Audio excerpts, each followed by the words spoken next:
남양특집 3탄 2018 화요 미스터리 극장 18위 공개해주세요. 일본 심령 스팟의 미스터리 증발한 두 여인. 일본 혼슈의 동부 도야마현에 위치한 한적한 바닷가 마을 우오즈시. 이 마을에는요, 귀신 출몰지로 유명한 심령 스팟 츠보노 온천장이 있습니다. 이곳은 1982년 경영난으로 폐업한 이후 오랫동안 방치됐었는데요.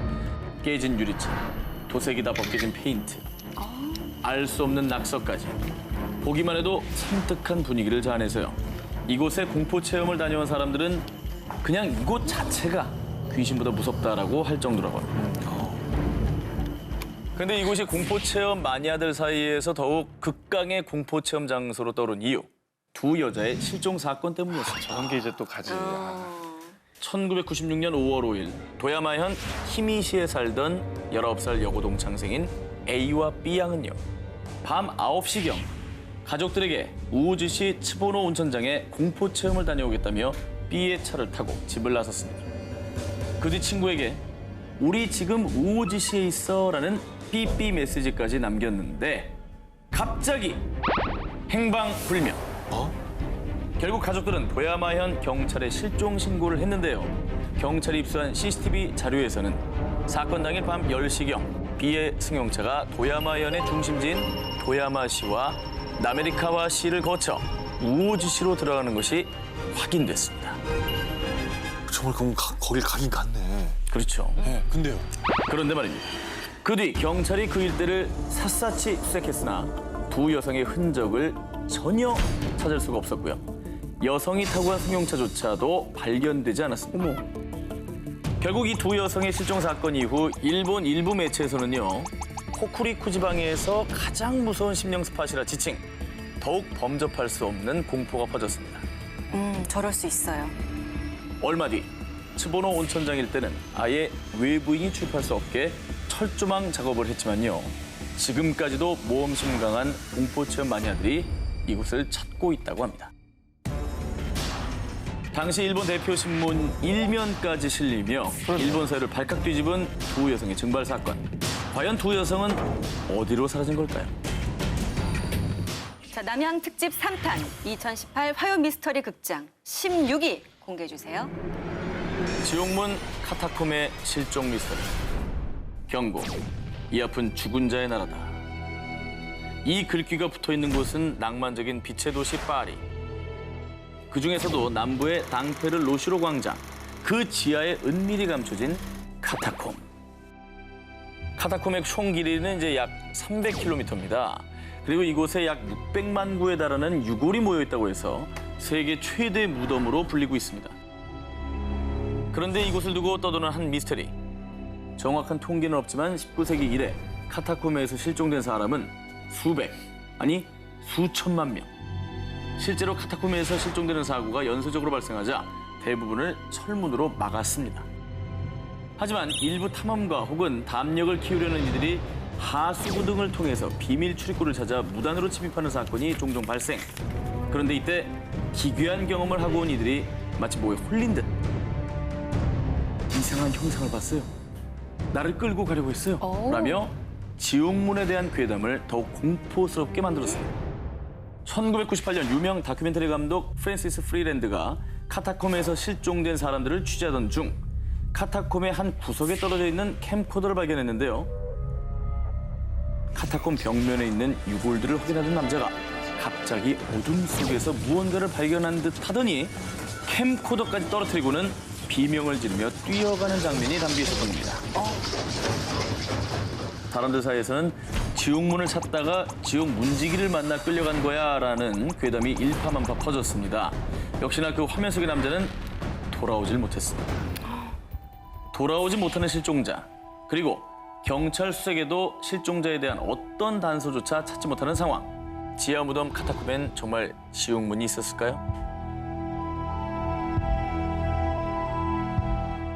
여름 특집 인간의 발길을 허락하지 않는 그곳 19 5위를 공개합니다. 또 다른 세계로 가는 지하 동굴. 두 기자님들 혹시 몰타 공화국에 그 누구도 한 번도 가보지 못한 또 다른 세계로 향하는 비밀의 입구가 존재한다는 이야기 들어보신 적 있습니까? 그러니까 우리가 뭐 게이트 이런 거 되게 소개 많이 했잖아요. 그렇죠. 뭐 이 세계로 가는 입구. 평행 우주. 예. 기원전 3600년경에 지어진 몰타의 3층짜리 고대 지하 동굴. 몰타인들과 한 과학 잡지에 따르면 1940년대 지하 동굴에서 기이한 일들이 벌어졌습니다. 30명의 아이들이 이곳을 견학하던 중 길을 잃고 헤매다 실종. 섬 곳곳에서 아이들의 울음소리가 들렸지만 수색에도 끝내 찾을 수 없었는데요. 그리고 아이들의 실종 사건 발생 몇 주 전 영국 대사관에 근무하던 직원 루이스 제섭은 동굴 조사를 위해 가이드와 함께 지하 동굴 내 시체 매장실을 방문했습니다. 그런데 미끄럽고 젖은 괴생명체들이 나를 스쳐 지나갔고 갑자기 거센 바람이 불어와 내가 든 초를 꺼버렸어요. 루이스의 주장에 따르면 갑자기 사람이 아닌 기이한 생명체들이 나타나선 그녀의 조사를 방해하고 흔적도 없이 사라졌다는데요. 그런데 더 기묘한 사실은 이후 그녀가 다시 동굴을 찾았을 땐 네? 여기 가이드는 저뿐인데요? 앞서 함께 방문한 가이드도 실종. 그래서 사람들은 지하 동굴에 또 다른 세계로 향하는 입구가 있으며 실종된 아이들도 그곳에 끌려갔을 것이라고 추측했는데요. 그리고 몰타 당국은 동굴에서 벌어진 이상한 사건들 이후 지하 동굴을 일시 폐쇄하기도 했습니다. 갑자기 사라진 거잖아. 근데 구체적이었어. 뭐 젖은 괴생명체 미끄럽다 그러고 막 미끌미끌한 그런 애들. 한두 명도 아니고 여러 명 있잖아, 아이들이. 그쵸. 어디로 간 거예요? 무서워. 이 밖에도 지하 동굴 내에서 길쭉한 모양의 두개골이 발견되는 등 지하 동굴에 거인 혹은 또 다른 문명의 종족이 살았을 것으로 추정. 일각에선 아이들의 실종 등 모든 주장은 전설이며 증거가 없는 추측뿐이라며 부정하기도 했는데요. 하지만 많은 사람들은 오히려 정부가 은폐한 것이라며 반박. 지하 동굴 내에 인간의 발길이 닿지 않는 미스터리한 공간이 있을 것이라고 믿어 의심치 않고 있습니다. 남양 특집 3편 2018 화요 미스터리 극장 19, 14위 공개해 주세요. 영국 락 역사를 뒤흔든 실종 미스터리. 영국 유명 락밴드인 매닉 스트리트 프리처스. 90년대 영국을 휩쓸었던 브리팝 열풍의 주역이었습니다. 자, 그런데 1995년 2월 기타리스트 리치 제임스 에드워즈가 런던의 한 호텔에서 아침 7시에 체크아웃을 한 뒤 종적이 묘연해졌습니다. 결국 매니저는 실종 신고를 했고요. 곧바로 경찰은 수사에 착수했는데요. 그런데 2주 뒤 에드워즈의 차가 영국 사우스 글로스터셔 지역의 서번강 근처 한 정비소에서 발견되고 맙니다. 정비소는 뭐예요? 그런데 이 지역은 소위 자살 스팟으로 유명한 곳이었습니다. 자살한 거예요? 근데 자살했으면 차는 왜 또 거기가 있어요? 그러게. 하지만 더 이상의 수사는 진전이 없었고요. 자살인지 아니면 또 실종인지 그 무엇도 밝혀지지 않은 채 그의 자취를 찾을 수 없게 된 겁니다. 한편 그를 두고 떠도는 무수한 소문들. 어딘가에서 자살했을 거야. 원래 정상이 아니었잖아. 사실 그는 평소 우울증을 앓으면서 폭력적인 성향까지 심했습니다. 리치 에드워즈는 음악 잡지 인터뷰 중 기자의 도발적인 질문에 갑자기 우리 락은 진짜라며 면도칼로 자신의 팔에 For Real을 새기기도 했습니다. 약간 좀 심리적으로 불안했구나. 그리고 1994년에 발매된 매닉 스트리트 프리처스의 3집 The Holy Bible은 90년대 영국 락 앨범 중에서도 명반으로 꼽히는 앨범인데요. 하지만 이 앨범으로 인기를 얻은 뒤 부담감과 압박감 때문에 크게 괴로워했다고 합니다. 충분히 자살을 할 만한 정황인 거잖아요. 그렇죠. 네, 그런 의심이 또 가능하겠죠. 자, 그런데 말입니다. 정말 자살이라고 단정짓긴 수상한 점이 한둘이 아닌데요. 리치는 실종 전 자신의 은행 계좌에서 2주 동안 420만 원을 인출한 기록이 있었고요. 뿐만 아니라 전 세계 각지에서 그 후에 그를 봤다는 제보가 끊임없이 쏟아졌습니다. 실종 13년 만인 2008년 11월 23일 그는 공식적으로 리치 에드워즈의 사망 추정 선고가 내려졌습니다. 하지만 그를 사랑하는 그룹 멤버들은 그는 어딘가에 운명이 살아있어요. 꼭 다시 돌아와 우리와 함께 노래를 할 거라고.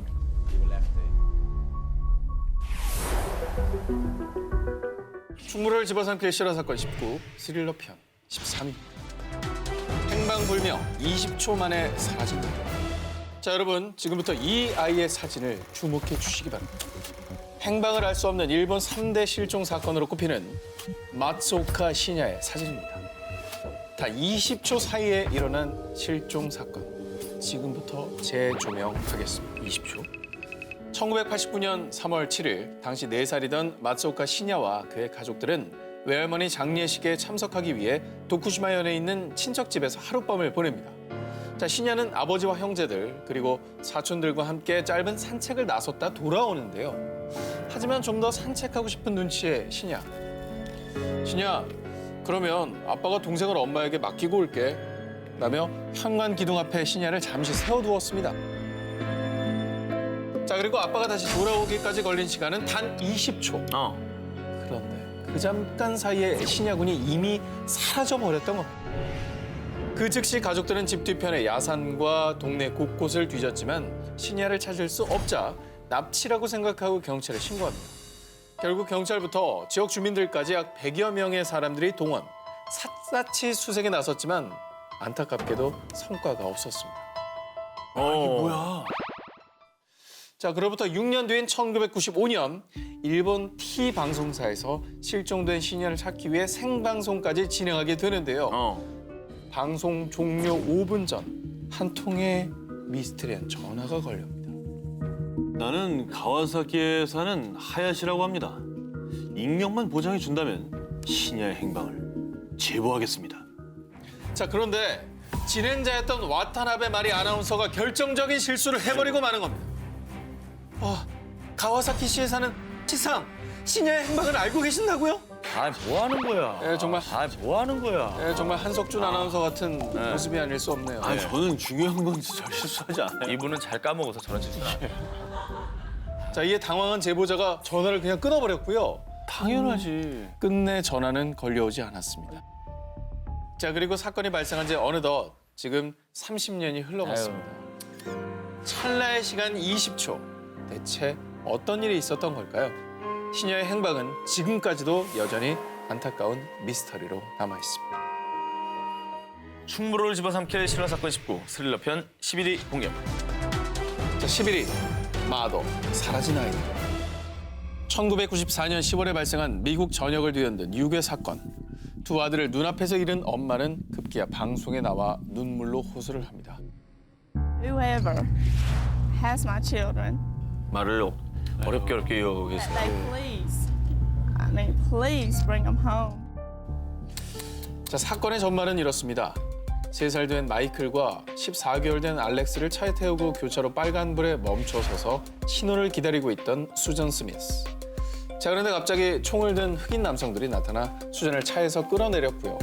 어린 두 아들이 타 있는 채로 차를 탈취해 갑니다. 자, 수자는 곧바로 경찰에 신고했고요. 대대적인 수사가 진행됐는데요. 마침내 실종 9일 만에 두 아들을 찾게 됩니다. 다행이다. 하지만 이미 깊은 호수에 빠져서 그 둘은 익사한 상태였습니다. 아유, 뭐야. 자, 그런데 범인이 잡히자 미국 전역은 분노로 휩싸일 수밖에 없었습니다. 범인은 바로 엄마 수잔 스미스였기 때문에. 아니 이게 무슨 말도 안 되는 소리예요? 소름 돋아. 아니 그럼 중간에 도둑은 뭐예요? 차 도둑은? 교차로에서 빨간불 신호를 기다리고 있는데 강도들이 나타났고 그곳엔 아무도 없었어요. 자, 경찰은 바로 이 증언을 통해서 수상한 점을 느꼈고요. 곧바로 수잔을 추궁해 결국 자백까지 받아냈습니다. 수잔이 증언했던 교차로 신호등은 감응 신호로요. 다른 차도의 차량을 감지해서 빨간불로 바뀌는 신호등이었기 때문에 수잔이 서 있던 차도가 증언대로 빨간불이었다면 다른 차도의 차량이 분명히 있었다는 거였죠. 빨간불에 섰다고 했는데 아무것도 없었다는 건 거짓말이라는 거죠. 그렇죠. 네.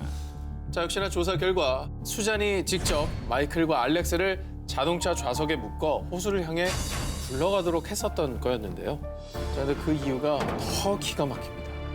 사실 수잔은 남편 데이비드를 두고 불륜을 저질렀는데 내연남인 톰이 아이를 원하지 않자 그와의 새로운 인생을 위해서 범행을 저질렀다는 거야. 그냥 진짜. 정말 이게 욕이 나오죠. 아, 욕이 나오네 이거. 욕설이 그냥 나오죠. 결국 그녀는 1995년 두 아들을 살해한 죄로 종신형을 선고받고 지금도 사우스캐롤라이나주 교도소에서 복역 중이라고 합니다. 자, 그러면 충무로를 집어삼킬 실화사건 19 스릴러 편입니다. 3위 공개합니다. 잘 보겠습니다. 축하합니다.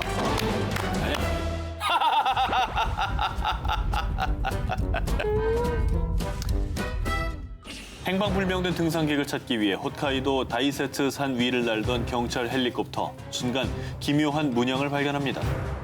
그 문양은 바로 SOS라고 쓰인 구조 문자였죠.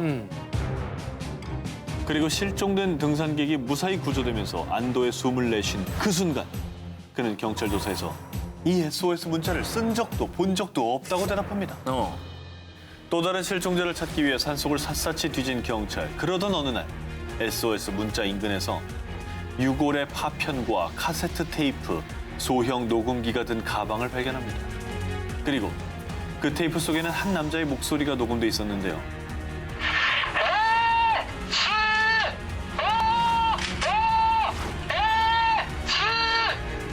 그 속에서 들려오는 건 누군가의 다급한 외침, 한 남성의 목소리였습니다. 왜 그래? 그렇게 경찰은 유골과 유류품을 테이프 속 남자의 것으로 판단했는데요. 하지만 여기서 의외의 상황이 벌어집니다. 바로 유골의 신원이 여성이었던 거죠. 어머, 남자 아니었어? 게다가 벼랑 위에서 움직일 수 없다라는 저 다급한 외침.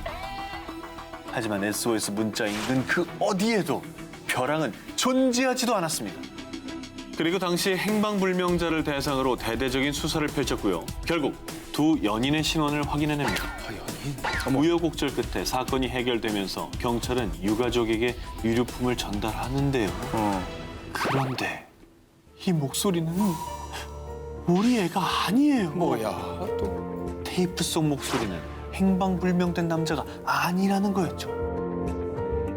뭐야 또? 나오는 사람 몇 명이야? 정체를 알 수 없는 제3의 인물이 등장하면서 수사는 또다시 미궁에 빠지는데요. 지금까지 일본 최대의 조난 미스터리로 불리는 이 사건. 과연 그 남자의 정체는 무엇이었을까요? 집으로 돌아와줘. 실종 19, 15위 공개합니다. 실종된 아내가 남긴 마지막 메시지. 2015년 10월 실종된 지 2년 만에 마침내 가족들의 품으로 돌아온 60대 여성 제럴린 라르게이. 그런데 이 소식이 알려지며 미국 전역이 큰 슬픔에 빠지게 됩니다. 아니 아까 돌아왔다고 하지 않았어요? 그러니까 가족의 품으로 돌아오셨는데 이걸 왜 슬퍼하신 거죠? 사람들의 마음을 아프게 한 제럴딘의 이야기는 2013년 7월 그녀가 여행을 떠나며 시작됐습니다. 평소 제럴딘의 버킷리스트에 꼭 도전하고 싶은 꿈이 하나 있었는데요. 바로 에팔레치아 트레일 완주하기. 참고로 에팔레치아 트레일은 미국 조지아 북부에 위치한 트레킹 코스인데요. 무려 3,500km로 소위 목숨 걸고 도전해야 한다라고 할 정도로 험난한 곳이었습니다. 그녀는 오랜 꿈을 이루기 위해서 에팔레치아 트레일로 향했고요. 고된 순간 속에서도 끝까지 완주하기 위해서 힘겨운 하이킹을 이어갔습니다. 그런데 그만 길을 잃고만 그녀. 여보, 난 지금 길을 잃었어요. 경찰에게 연락해 주세요. 제럴드는 남편에게 급히 메시지를 보냈지만 안타깝게도 깊은 산속이라 신호가 잘 잡히지 않았죠. 안 잡힐 수 있지. 아유, 어떡해. 아유. 제럴딘이 사투를 벌이고 있던 그 시각, 한편 남편 조지는 아내가 연락이 되지 않자 실종 신고를 했고요. 곧바로 대규모 경찰 수색대와 소방대원들은 제럴딘을 찾기 시작했습니다. 하지만 무려 열흘간 수많은 인력들이 투입됐지만 제럴딘은 그 어디에서도 찾을 수가 없었습니다. 아유, 이거 어떡하냐. 그렇게 아내 제럴딘이 실종된 채로 반년, 1년, 그리고 2년의 시간이 지났을 무렵 2015년 10월에 마침내 제럴딘을 찾았다는 소식이 들려왔습니다. 정말 안타깝게도 텐트 속에서 유해로 발견된 것입니다. 아유, 슬프네요, 진짜. 그런데 그녀의 유해 곁에서 조지, 이걸 꼭 읽어줘 라는 메시지와 사랑한다는 의미의 XOXO가 적힌 노트가 발견됐는데요. 내 시신을 발견하셨다면 남편 조지와 딸 캐리에게 연락해 주세요. 몇 년이 흘러도 상관없습니다. 꼭 선의를 베풀어 주세요. 죽음을 알고 있었다는 거잖아요. 그죠? 뭔가 이제 도저히 답이 없다, 가망이 없다라는 거를 직감적으로 알고 메모를 남기신 것 같습니다. 저 마음이 어땠을까요? 그러니까 그리고 제럴딘의 핸드폰에서는요. 여보, 나는 지금 등산로에서 북쪽으로 3마일 정도 떨어진 곳에 있는 것 같아. 제발 경찰에 연락해 줘. 남편에게 자신의 행방을 알리기 위해 노력했지만 끝끝내 전달되지 못한 문자들도 발견이 됐습니다. 아내의 다급하고 절박했던 순간을 뒤늦게 알게 된 남편은 하염없이 눈물만 흘렸다고 합니다. 그 가족들도 그녀가 떠난 뭐 2년이라는 시간 동안 고통 속에서 보냈을 텐데 이게 그냥 살아서 돌아오셨으면 좋았을 텐데 너무 가슴 아프네요.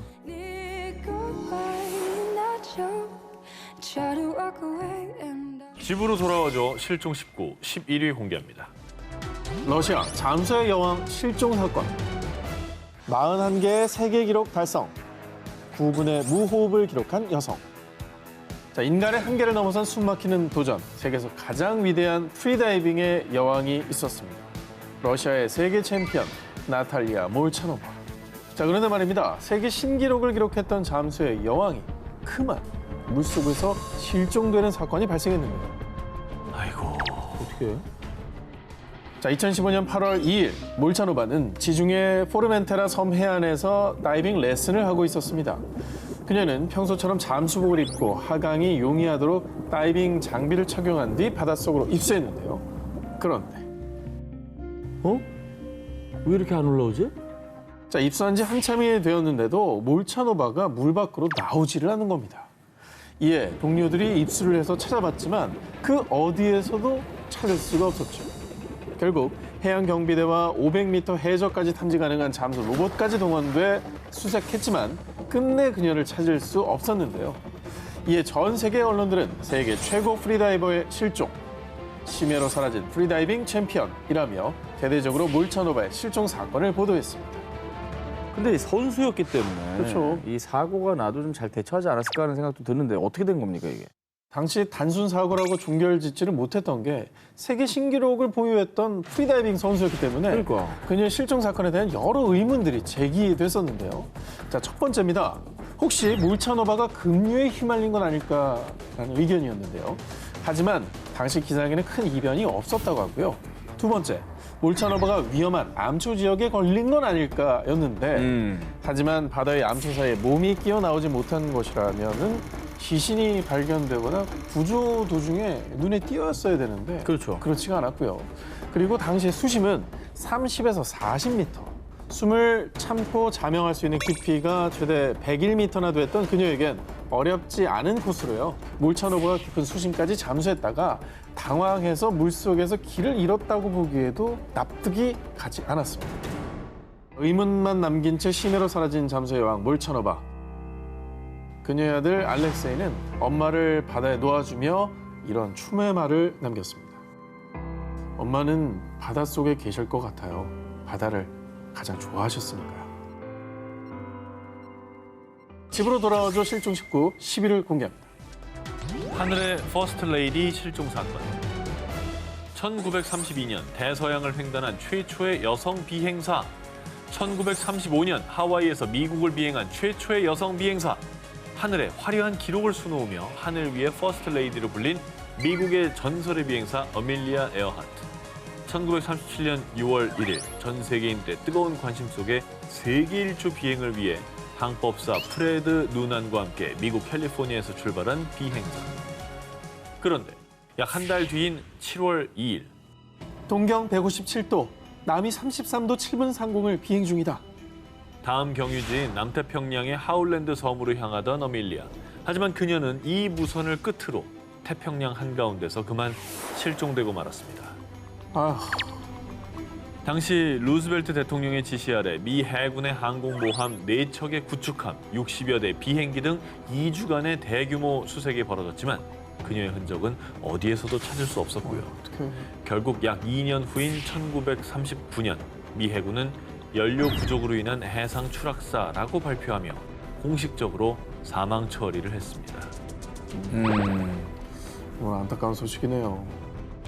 그런데 이듬해인 1940년경 어밀리아가 실종된 태평양 인근의 무인도 니쿠마로로에서 어밀리아의 것으로 추정되는 유골이 발견됐는데요. 그곳에서 여성용 신발, 화장품 등도 함께 발견되며 정황상 이 유골이 어밀리아의 것이라고 추측했습니다. 하지만 당시 유골을 검사한 박사는 키가 작은 유럽계 남성의 유골이라고 발표하며 다시 논란이 수그러들었죠. 당시에 과학적으로 이렇게 뭐 유전자 검사 이런 게 한계가 좀 있었잖아요. 그렇죠. 지금의 어떤 기술로 다시 한번 해보면 안 될까라는 의심도 지금 드는데. 기술로 하면 뭐 정확하죠. DNA 검사를 하니까. 그런데 말입니다. 정말 안타깝게도 니쿠마로로에서 발견된 유골이 갑자기 사라졌다는데요. 뭐야? 그래서 그 유골이 있었다면 현대 기술로 DNA 분석을 할 수 있었을 텐데 그걸 못하게 된 거죠. 그런데 말이죠. 어밀리아가 실종된 지 약 80년 뒤인 2018년. 니쿠마로로에서 발견된 유골은 어밀리아와 99% 유사합니다. 인류학계 권위자인 리처드 얀츠 교수는 자신의 논문을 통해 어밀리아 실종 사건의 실마리를 풀었다고 주장했는데요. 유골이 없었다면서요. 유골은 실종됐지만 다행히 당시 유골의 크기나 특징을 기록한 연구 데이터는 남아 있었습니다. 그래서 어밀리아의 신체 정보와 니쿠마로로 유골의 데이터를 대입하고 비교를 했는데요. 그 결과 니쿠마로로의 유골이 어밀리아의 신장과 거의 일치한다는 결과가 나왔다고 합니다. 하지만 이는 가장 유력한 추측일 뿐 진실을 풀어줄 유골의 행방은 여전히 오리무중인 상태. 어밀리아의 실종은 여전히 풀리지 않는 숙제로 남아 있습니다.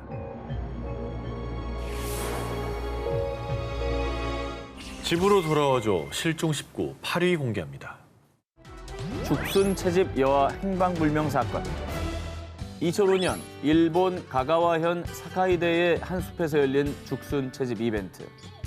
5살 여자아이 오니시 유키는 엄마 그리고 여동생과 함께 죽순 채집에 나섰습니다. 집합 시간 20분 전인 오후 1시 40분쯤 엄마, 나 죽순 한 개만 더 캐올게요. 그래, 너무 멀리 가지 말고. 죽순을 더 캐우겠다며 숲속으로 들어간 유키. 그런데 그것이 유키의 마지막 모습이었습니다. 에휴. 유키가 집합 시간인 2시가 넘어도 돌아오지 않자 무슨 일이 일어났음을 직감한 엄마는 다른 참가자들과 함께 숲을 수색했지만 유키는 그 어디에도 보이지 않았습니다. 사태가 심각해지자 결국 경찰과 경찰관, 소방관, 지역 주민 등 연일 100명에서 200명의 인원이 동원. 며칠에 걸쳐 총 3천여 명의 인력이 투입돼 숲속 구석구석은 물론 연못 바닥까지 수색했지만 끝내 유키를 찾지는 못했습니다. 아, 이거 어떻게 저렇게 사라져버리는 걸까 정말. 어디로 사라진 거지? 그러니까요. 목격자 같은 분이 없었습니까? 목격자. 네. 목격자 있었습니다. 그래요? 유키가 실종된 시간 즈음 그날 어떤 남자가 커다란 배낭을 메고 숲을 지나갔어요.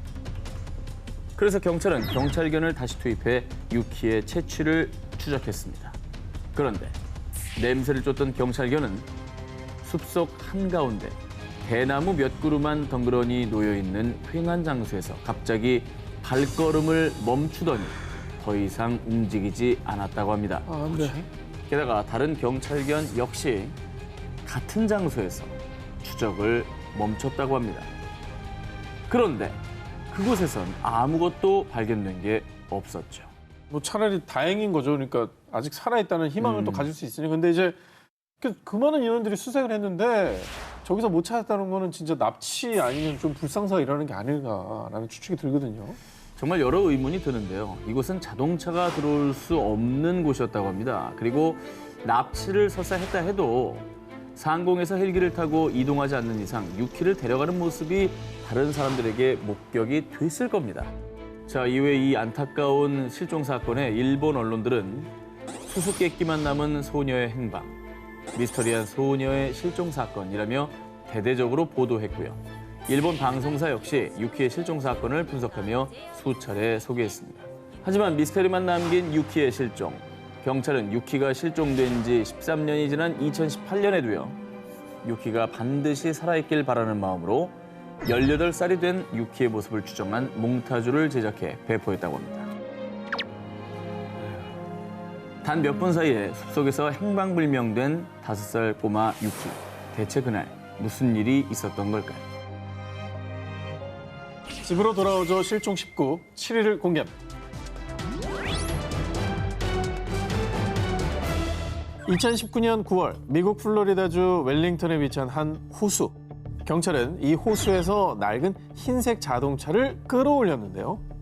그런데 사람들은 모두 깜짝 놀랐습니다. 그 이유, 자동차 안에서 백골 시신 한 구가 발견됐기 때문인데요. 자, 약 일주일 뒤 경찰 조사 결과 백골 시신의 주인은 바로 1997년 11월 플로리다에서 실종된 40세 남성 윌리엄 몰트였습니다. 당시 윌리엄은 클럽에 방문한 뒤 여자친구에게 보낸 금방 집에 갈게 라는 메시지를 마지막으로 흔적도 없이 실종. 실종된 지 무려 약 22년 만에 엄마의 품에 돌아오게 된 그. 세상 22년 만에. 아유, 20년이면 가족들은 무슨 마음으로 그 20년을 보냈을까, 진짜. 근데 이제 뭐 어쨌든 세월이 꽤 지난 건데 22년 만에 발견이 어떻게 된 거죠? 장기 미제 실종 사건으로 남을 뻔한 윌리엄 실종의 흔적을 찾아낸 것은 다름 아닌 위성 지도 서비스인 구피어스 때문이었습니다. 자, 시신 발견 한 달 전인 2019년 8월경 헨리는 우연히 자신이 살던 동네 웰링턴을 구피어스로 살펴보던 중 호수에 있는 게 뭐지? 자동차인가? 자, 호수에서 이상한 점을 발견하고 확대를 해보니 자동차로 추정되는 물체가 호수에 잠겨 있는 것을 확인하게 된 거죠. 야, 저걸 또 어떻게 봤네. 그래서 그때 자신이 살던 집의 새 주인에게 연락을 취해서 이 사실을 알렸습니다. 어머머. 그리고 헨리의 연락을 받은 새 집주인은요, 드론으로 호수에 잠긴 자동차를 확인한 뒤에 경찰에 신고를 했던 겁니다. 야, 그렇게 발견이 된 거예요? 자, 그렇게 모두의 관심과 노력으로 무려 22년 만에 윌리엄은 그를 애타게 기다렸던 가족들의 품으로 돌아올 수 있었는데요. 그리고 이 사실이 알려지자 언론에선 22년간 실종된 사람을 찾은 구피어스라고 보도했습니다. 사실 차를 발견했어도 뭐 설마 저게 차겠어 하고 모른 척하고 지나갔을 수도 있는데 그렇죠. 그거를 연락해준 사람의 노력 덕분에 22년 만에 이 가족의 품으로 돌아온 것 같습니다. 집으로 돌아와줘. 실종 19, 6일을 공개합니다. 1997년 6월 14일 일본 미에현 17살 고등학생 야마 유코는 오후 8시 30분경 자전거를 타고 친구 마이의 집으로 향했습니다. 나 10분 뒤면 도착해. 이따 봐. 공중전화로 친구에게 메시지를 남긴 유코. 하지만 그 전화가 마지막이었습니다. 아이고. 갑자기 사라진 유코. 가족들은 사라진 유코를 찾기 위해 온 동네를 돌아다녔고 결국 경찰에 실종 신고까지 했죠. 한편 친구 마이는 신라 같은 희망을 안고 유코의 무선 호출기에 자택 전화번호를 남겼습니다. 그런데 유코가 실종되고 이틀 뒤 마이의 집으로 걸려온 한 통의 전화. 네? 유코 무선 호출기를 갖고 있다고요? 난 유코란 사람 몰라. 그냥 무선 호출기를 주운 것뿐이야. 호출기를 주었다고요? 어디서요?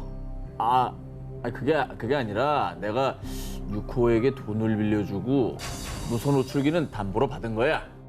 갑자기 말을 번복한 그 전화 속 남성이 의심스러웠던 마이는 그 남성과 만나기로 약속했는데요. 하지만 마이가 경찰과 동행한 걸 눈치챘는지 그 남성은 약속 장소에 나타나지 않았습니다. 대신 며칠 뒤 다시 마이에게 연락했어요. 한 버스 정류장에 실종된 유코의 무선 호출기만 두고 사라진 남성. 모든 게 너무 의심스러워요, 지금. 말이 막 바뀌고 막 이러니까. 그 남성은 며칠 뒤 무선 호출기를 잘 돌려받았냐며 또다시 마이에게 연락했는데요. 뭐야? 그런데 이때 경찰이 위치 추적에 성공해 그 의문의 남성을 체포할 수 있었습니다. 다행이다. 남성의 정체는 당시 48세였던 타츠야. 조사 결과 그는 강간, 강도 등의 혐의로 12년간 복역했다가 얼마 전에 출소한 것으로 밝혀졌는데요. 허허. 그런데 말입니다. 과거 그의 강도 수법이 자전거를 탄 여자를 밀친 후 금품을 강탈하는 거였다고 합니다. 유코, 그래. 유코도 자전거 타고 있었잖아요. 그러네.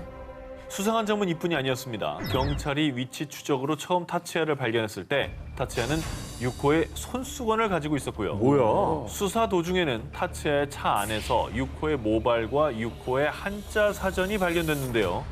그리고 타츠야의 승합차 좌측 범퍼에는 무언가와 충돌한 흔적도 남아 있었죠. 게다가 유코가 실종된 당일 공중전화 박스에서 전화 중인 학생 옆에 승합차가 정차해 있는 걸 봤어요. 타츠야의 승합차와 같은 색, 같은 차종이 실종 직전 유코 주변에서 있다는 걸 봤다는 목격자가 나타난 겁니다. 그리고 타츠야가 범인이라면 유코가 어디 있는지 이거 얘기해줘야 되는 거 아닙니까? 단서를 쥐고 있다니까요. 저 알고 있는 것 같거든요. 당시 경찰은 타츠야를 유코 실종 사건의 유력한 용의자로 보고 수사했습니다. 그런데 난 범인이 아니에요. 유코에게 돈을 빌려줬을 뿐이라고요. 자신의 무죄를 주장한 타츠야. 그리고 수사 결과 경찰은 타츠야가 범인이라는 명확한 증거를 찾지 못하면서 결국 타츠야는 증거 불충분으로 석방됐습니다. 그렇게 유코 실종 사건은 23년이 지난 지금까지도 장기 미제 실종 사건으로 남아 있습니다. 유코의 부모님은 지금도 희망의 끈을 놓지 않았고요. 유코의 실종 당시 모습이 담긴 전단을 배포하며 이 전단을 나눠주는 게 마지막이길 바란다 라며 유코가 돌아오길 기다리고 있습니다. 흔적도 없이 사라진 자들 19, 19위를 공개합니다. ABC 살인사건, 오리엔트 특급 살인사건 등 수많은 작품 속에서 반전의 반전을 거듭하는 사건들과 트릭들을 선보인 추리의 여왕, 에거사 크리스티. 그런데 아마 여러분 이 작품은 모르셨을 겁니다. 크리스티 본인조차 풀지 못한 아주 미스터리한 그녀의 미발표 작품을 긴급 입수했습니다. 재밌겠다 이거. 그녀의 미발표 추리극은 1926년 12월에 어느 늦은 밤 차를 몰고 집을 나선 여인이 실종되며 시작되는데요. 실종 이틀 후 여인의 집 인근 서리주에서 그녀가 몰고 나갔던 차가 발견. 당시 차는 마치 사고라도 당한 듯 도로를 벗어나 버려진 상태였습니다.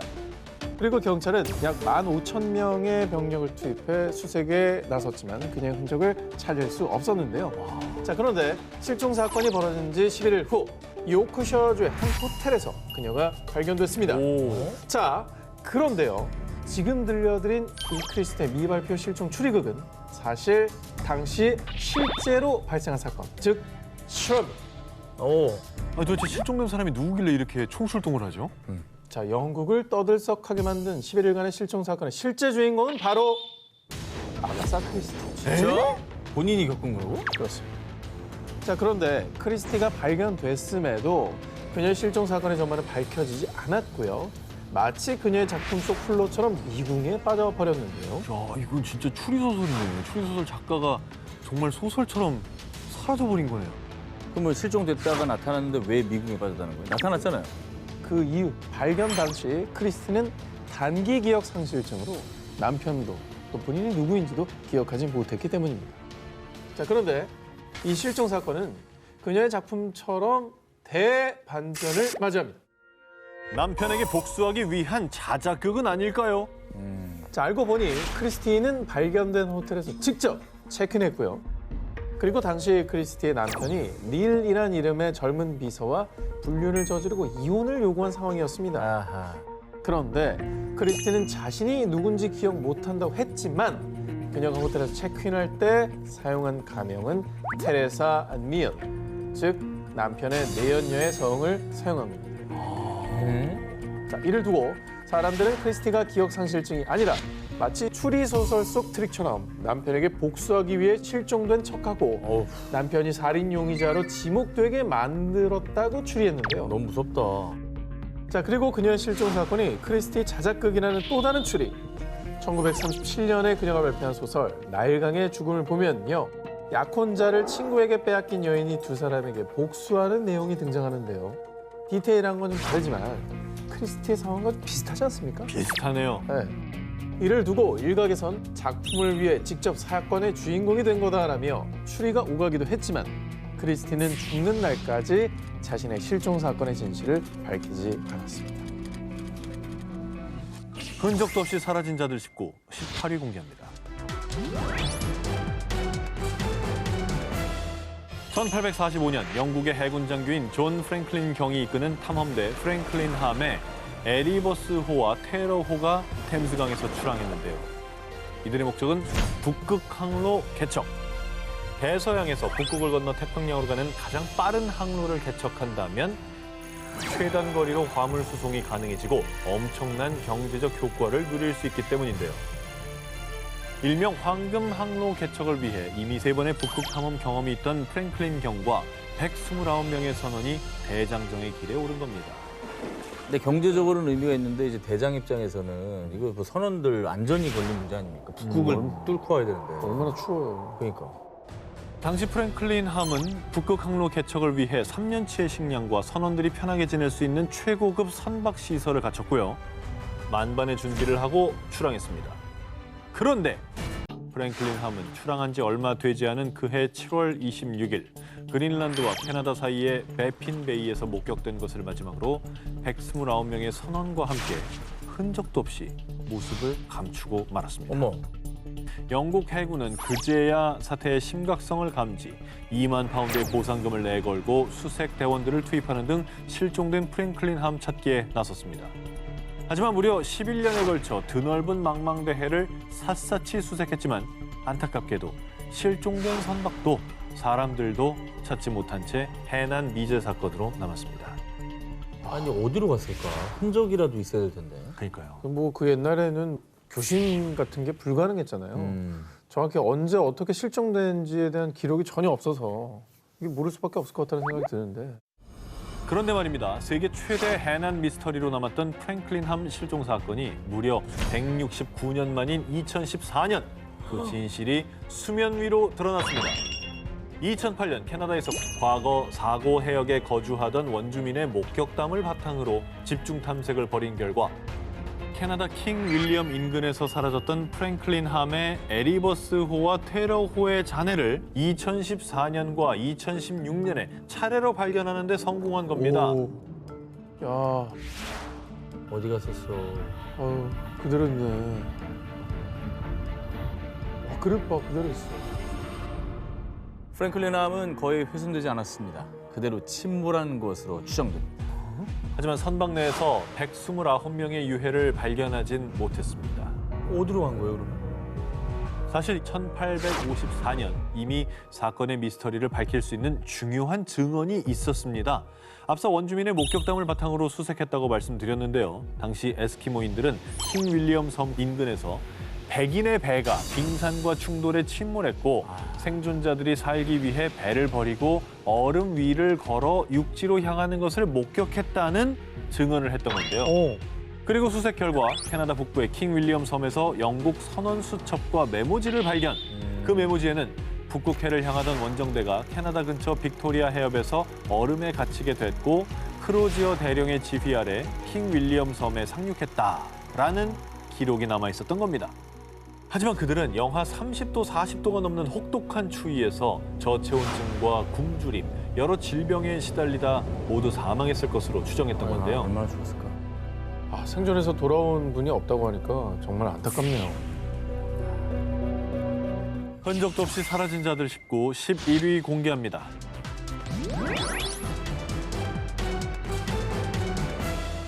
산업혁명 이후인 19세기 말 해외 무역량이 급격히 증가하기 시작한 영국. 배 운항 횟수가 많아지며 해상 사고도 빈번히 발생하자 영국 정부에서는 1899년 12월 스코틀랜드 북부에 위치한 작은 무인도 아이린 모어섬에 등대를 설치했고요. 등대지기들은 비가 오나 눈이 오나 하루도 빠짐없이 어두운 바다를 비추었습니다. 그런데 1900년 12월 15일 뭐야? 왜 이리 어두워? 등대지기들은 뭐 하는 거야? 항로를 표시해야 할 아이린 모어섬의 등대 불빛이 꺼져 있는 겁니다. 깜빡하고 이 불빛을 안 비춘 거 아닙니까? 아니 뭐 등대가 고장이 났던지. 이에 영국 정부에서는 사태 파악을 위해서 며칠 후 아이린 모어섬의 조사대를 파견했는데요.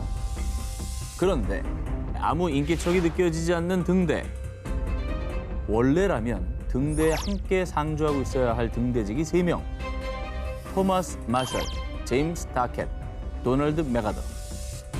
이들이 모두 감쪽같이 사라진 겁니다.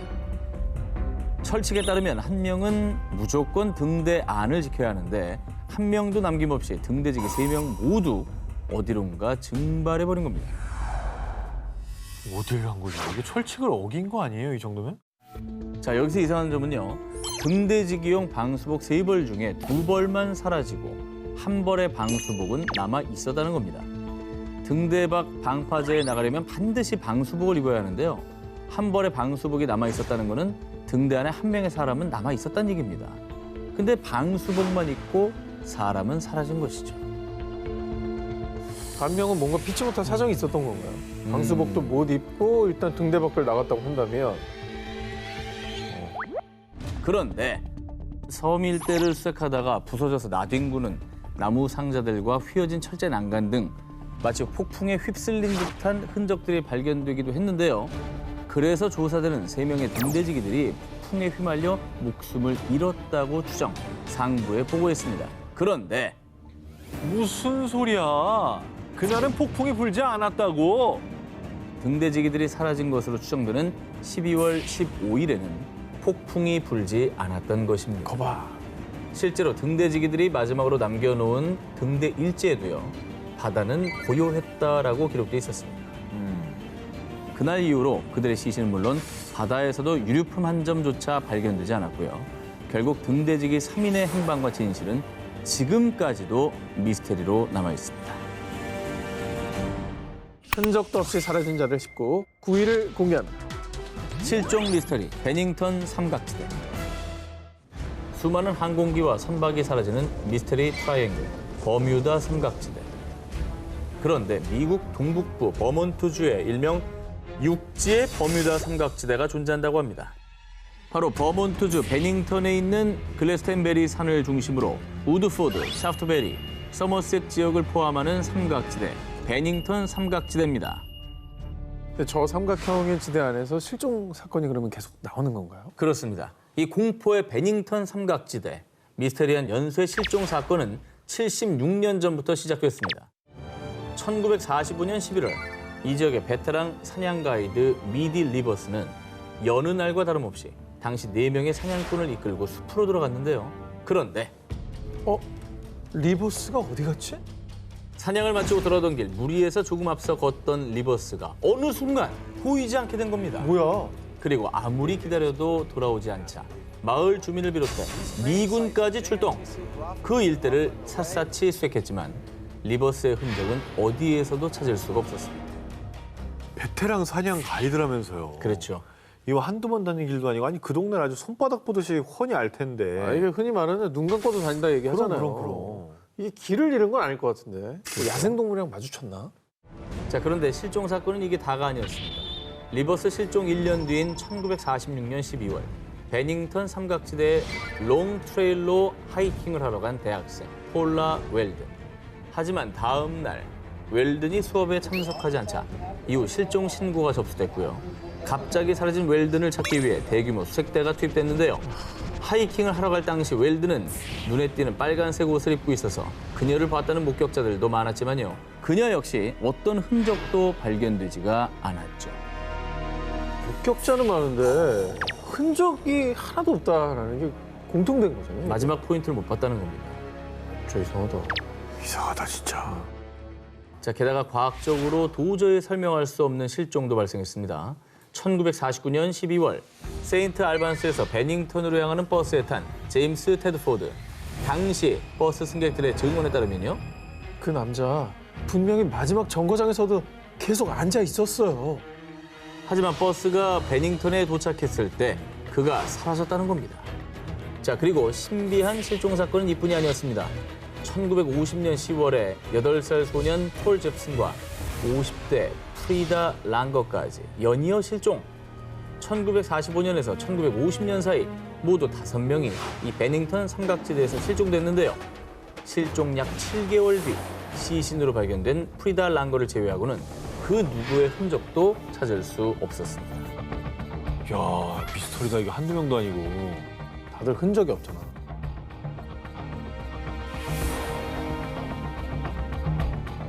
흔적도 없이 사라진 자들 19, 8일 공연.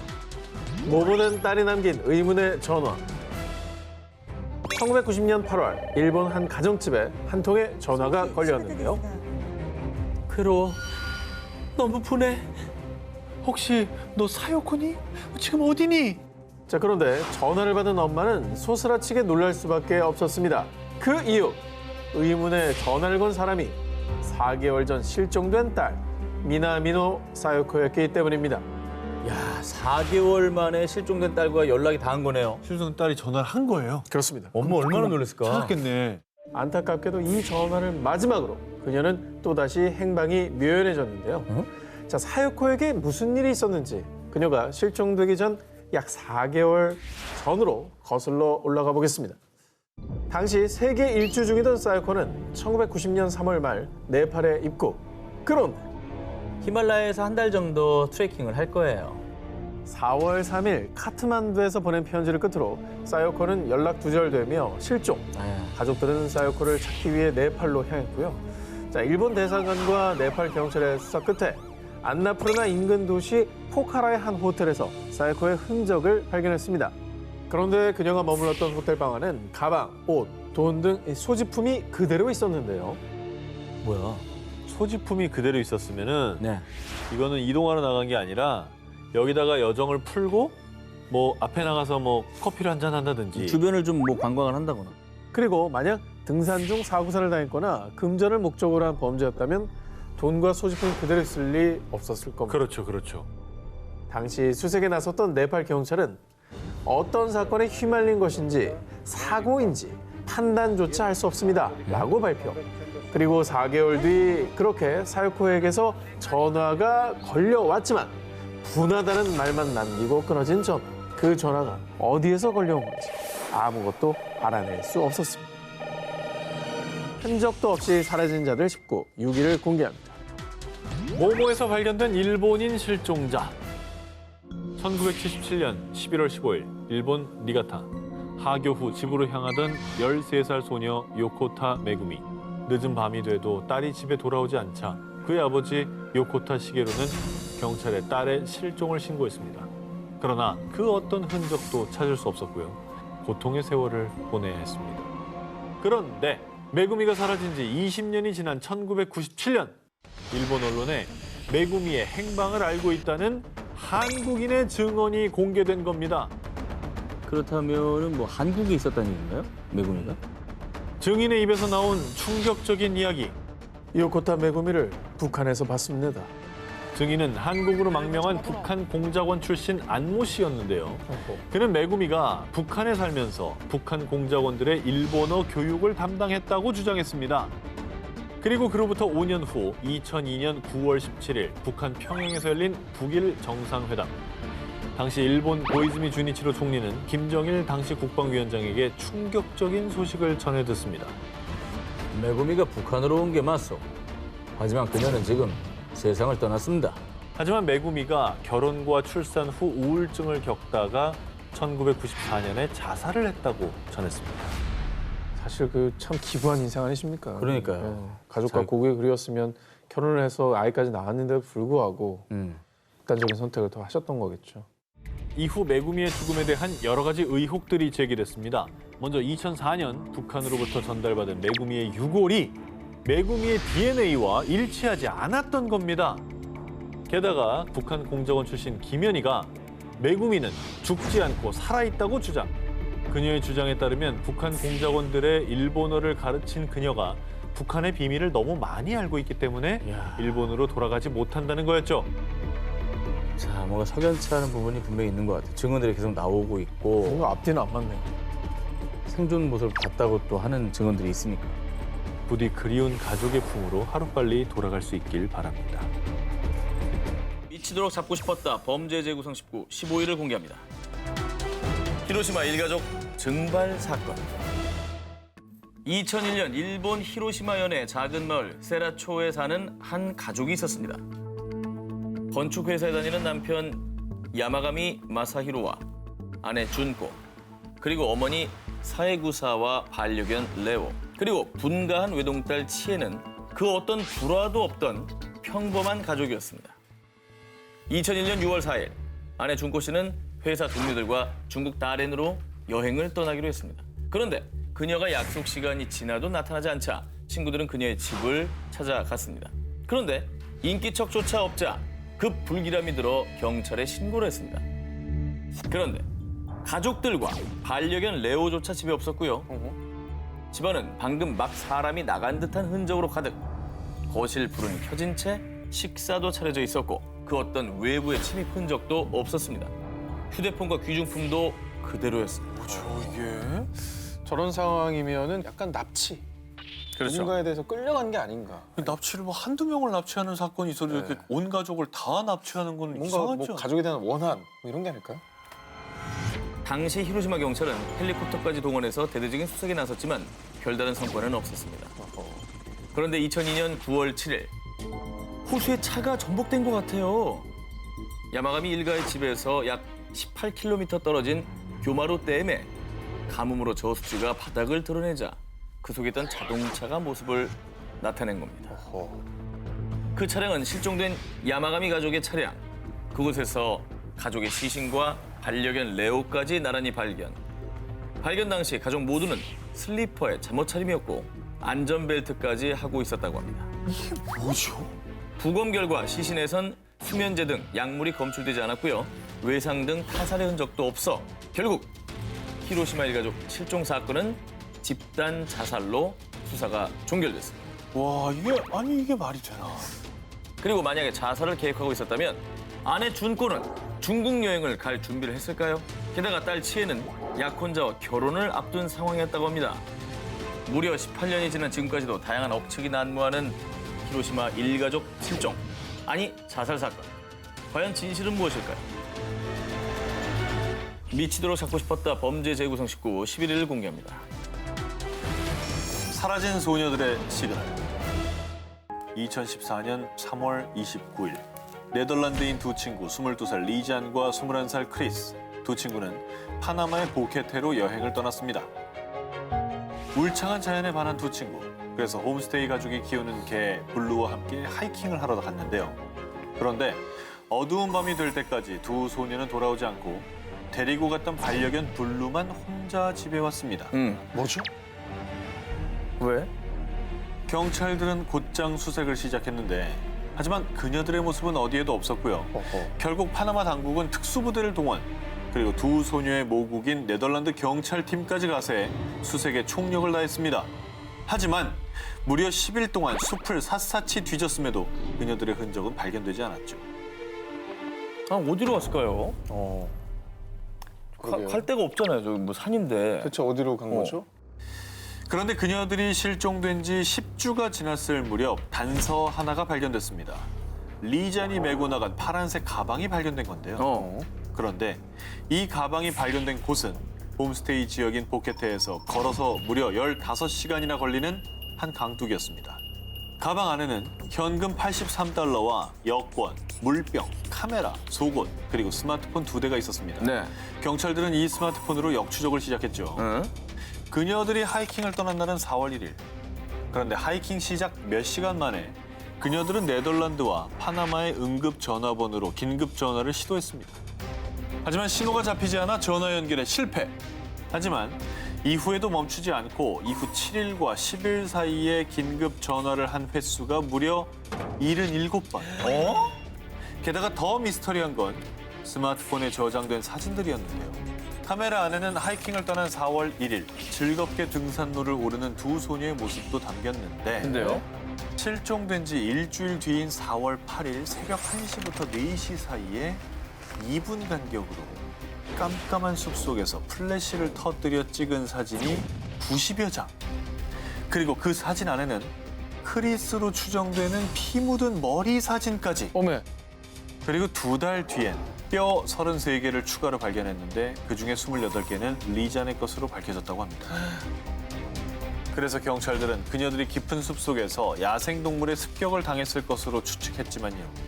하지만 발견된 뼈에선 동물의 흔적 하나 없이 마치 사람이 표백이라도 한 듯이 깨끗했다고 합니다. 그녀들에겐 대체 무슨 일이 있던 걸까요? 그 진실은 말 없는 두 소녀와 강아지 블루만이 알고 있을 겁니다. 미치도록 잡고 싶었다. 범죄의 재구성 19, 9위 공개합니다. 여대생 실종, 수상한 그날의 흔적. 2004년 2월 9일 미국 매사추세츠 주립대 간호학과에 재학 중이던 21살의 여대생 마우라 머레이가 의문의 실종을 당했습니다. 그런데 그녀는 다른 날과는 어딘가 좀 많이 다른 모습이었습니다. 그 수상한 행적을 지금 뒤쫓아 보겠습니다. 그녀는 오후 1시가 조금 넘은 시각 교수님께 가족 중 한 분이 돌아가셔서 일주일 동안 학교를 못 나올 것 같다라고 이메일을 보냈습니다. 하지만 실종 뒤 조사 결과 그런 일은 없었습니다. 그녀의 수상한 행적은 여기서 끝이 아니었습니다. 그날 3시 반 그녀는 자신의 차를 몰고 캠퍼스를 나갔고요. 그리고 10분 뒤인 3시 40분에 ATM기에서 $280를 인출한 것이 확인됩니다. 저렇게. 찍혔죠. 이때 CCTV 속 그녀는 혼자였고요. 그리고 그날 저녁 7시 30분 그녀는 뉴햄프셔주의 하버힐 112번 국도에서 운전 중 눈길에 미끄러졌는데요. 이때 지나가던 운전자가 도와주려고 하자 방금 보험사와 연락했습니다. 경찰 안 부르셔도 돼요. 라고 말했다고 합니다. 하지만 이 역시 조사 결과 그녀는 보험회사와 통화한 적이 없었습니다. 야, 이건 뭐죠? CCTV에도 지금 혼자 찍힌 모습뿐이고 네.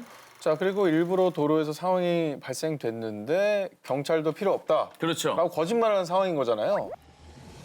그런데 7시 46분경 또 다른 목격자의 신고로 결국 경찰이 도착했을 때 마우라 머레이는 차만 남겨둔 채 휴대전화와 신용카드만 갖고 이미 사라진 상태. 이후 경찰은 수사에 박차를 가했지만 끝내 의문으로 남은 실종 사건이었습니다. 그런데 말입니다. 마우라 머레이가 실종된 지 8년 뒤인 2012년 아이디 112dirtb라는 한 유저가 너튜브에 동영상을 올리면서 이 사건이 주목받게 됩니다. 첫 번째 영상에는 누군가 차 안에서 어딘가를 비추고 있는데 그 장소가 바로 마우라 머레이가 실종된 곳입니다. 자, 두 번째 영상은 한 남성이 누군가를 조롱하듯 웃더니만 깜짝이야. 해피 애니버서리 기념일을 축하해라는 문장이 뜹니다. 이 영상이 올라온 날짜는 2012년 2월 9일.